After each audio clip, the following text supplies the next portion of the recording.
ರಾಮನಗರ ಜಿಲ್ಲೆ ನಮ್ಮ ತಂದೆಯವರ ಕರ್ಮಭೂಮಿ. ನಮಗೆ ರಾಜಕೀಯವಾಗಿ ಸನ್ಮಾನ್ಯ ದೇವೇಗೌಡರು ಸಾಹೇಬರಿಗೆ 94ರಲ್ಲಿ ಪ್ರಥಮವಾಗಿ ಹಾಸನ ಜಿಲ್ಲೆಯಿಂದ ಬಂದಂಥ ದೇವೇಗೌಡರು ಸಾಹೇಬರಿಗೆ ರಾಜಕೀಯವಾಗಿ ಜನ್ಮ ಕೊಟ್ಟಿರ್ತಕ್ಕಂಥ ಭೂಮಿ. ರಾಮನಗರದಲ್ಲಿ ನನ್ನನ್ನೇ ನಂಬ್ಕೊಂಡಿರ್ತಕ್ಕಂಥ ಕಾರ್ಯಕರ್ತರಿದ್ದಾರೆ, ಮುಖಂಡರಿದ್ದಾರೆ, ಒಂದು ವರ್ಗ ಇದೆ, ಜೊತೆಯಲ್ಲಿ ನಮ್ಮನ್ನು ಪ್ರೀತಿಸ್ತಕ್ಕಂಥ ಜನ ಇದ್ದಾರೆ ಜಿಲ್ಲೆನಲ್ಲಿ. ಇವತ್ತು ಎಲ್ಲೋ ಒಂದು ಕಡೆ ಜಿಲ್ಲೆನಲ್ಲಿ ಸಣ್ಣ ಪುಟ್ಟ ಹಿನ್ನಡೆಗಳಾಗಿರ್ಬೋದು, ನಾನು ಒಪ್ಕೊಳ್ತೀನಿ, ನಾನು ಇಲ್ಲ ಅಂತ ಹೇಳೋದಿಲ್ಲ.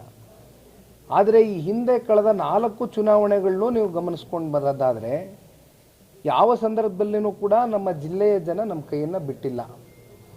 ಆದರೆ ಇವತ್ತು ಬೇರೆ ಬೇರೆ ಕಾರಣಗಳಿಗೋಸ್ಕರ ರಾಜಕೀಯದ ಕೆಲವೊಂದಷ್ಟು ಸಂದರ್ಭದಲ್ಲಿ ಚುನಾವಣೆಗಳಲ್ಲಿ ಏರುಪೇರುಗಳಾಗ್ತದೆ. ಆದರೆ ಇವೆಲ್ಲವನ್ನು ಕೂಡ ಸಮಚಿತ್ತವಾಗಿ ಸಮತೋಲನವಾಗಿ ನಾವು ತೆಗೆದುಕೊಂಡು ಹೋಗಿ ಮುಂದಿನ ದಿನಗಳಲ್ಲಿ, ಯಾಕೆಂದ್ರೆ ನಾವು ದುಡಿದಿದ್ದೇವೆ, ಕೆಲಸ ಮಾಡಿದ್ದೇವೆ, ಸರ್ವಿಸ್ ಕೊಟ್ಟಿದ್ದೇವೆ, ಜಿಲ್ಲೆಯ ಜನತೆಯ ಸರ್ವಾಂಗೀಣ ಅಭಿವೃದ್ಧಿಗೆ ಶ್ರಮಿಸಿದ್ದಾರೆ ದೇವೇಗೌಡರ ಕುಟುಂಬ. ಹಾಗಾಗಿ ನಾನು ಆ ಜಿಲ್ಲೆನ ಬಿಟ್ಟು ಹೋಗ್ತಕ್ಕಂಥ ಪ್ರಶ್ನೆ ಇಲ್ಲ.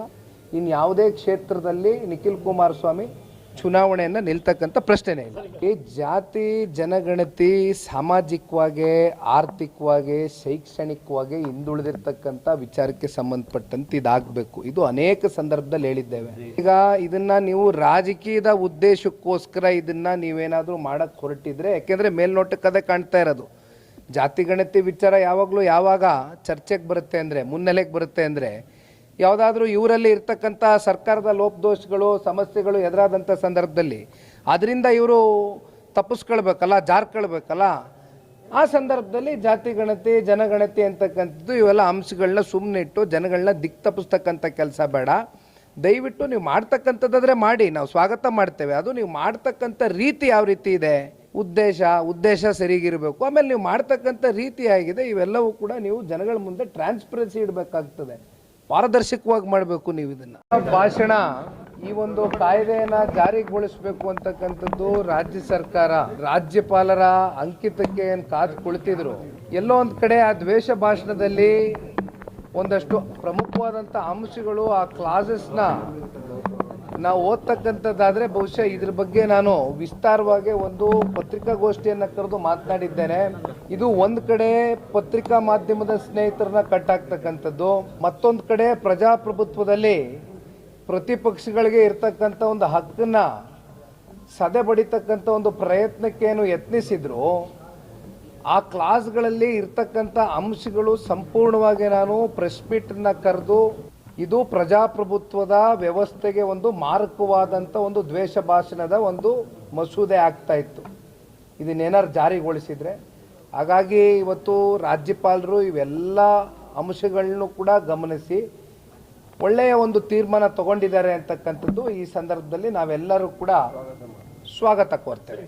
ನೋಡಿ, ಒಂದು ನಾವು ಅರ್ಥ ಮಾಡ್ಕೊಳ್ಬೇಕಾಗಿರ್ತಕ್ಕಂಥದ್ದು, ಘನತೆ ಹೊತ್ತ ರಾಜ್ಯಪಾಲರ ಘನತೆಯನ್ನು ಎಲ್ಲೂ ಕೂಡ ಅದು ತಗ್ಗಿಸ್ತಕ್ಕಂಥ ಕೆಲಸಕ್ಕೆ ಆ ಪ್ರಯತ್ನಗಳು ಸರ್ಕಾರದ ಕಡೆಯಿಂದ ಆಗ್ಕೂಡ್ದು. ಎಲ್ಲೋ ಒಂದು ಕಡೆ ಅವರನ್ನು ಮುಜುಗರಕ್ಕೆ ಸಿಗಿಸ್ತಕ್ಕಂಥದ್ದು, ಎಲ್ಲೋ ಅವರ ಗೌರವಕ್ಕೆ ಧಕ್ಕೆ ತಗೊಂಡು ಬರ್ತಕ್ಕಂಥ ಕೆಲವೊಂದಷ್ಟು ಅಂಶಗಳು ಅವ್ರ ಕಡೆಯಿಂದ ಪ್ರಕಟಣೆ ಮಾಡಿಸ್ತಕ್ಕಂಥದ್ದು ಇದೆಯಲ್ಲ, ಇದು ಮೊದಲು ಸರ್ಕಾರ ಇಂಥ ಒಂದು ವಿಚಾರಗಳು ಬಿಡಬೇಕಾಗ್ತದೆ.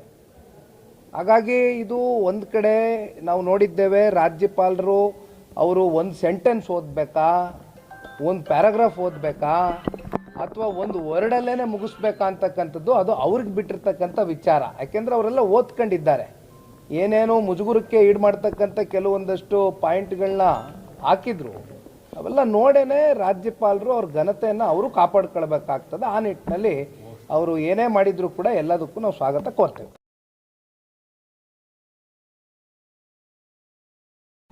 ವಿಡಿಯೋ ನೋಡಿದ್ದಕ್ಕೆ ಧನ್ಯವಾದಗಳು. ಮುಂದಿನ ವಿಡಿಯೋದಲ್ಲಿ ಸಿಗೋಣ. ಕ್ಷಣ ಕ್ಷಣದ ಸುದ್ದಿಗಾಗಿ ವೀಕ್ಷಿಸಿ ನ್ಯೂಸ್ ಕರ್ನಾಟಕ, ಸದಾ ನಿಮ್ಮ ಜೊತೆ.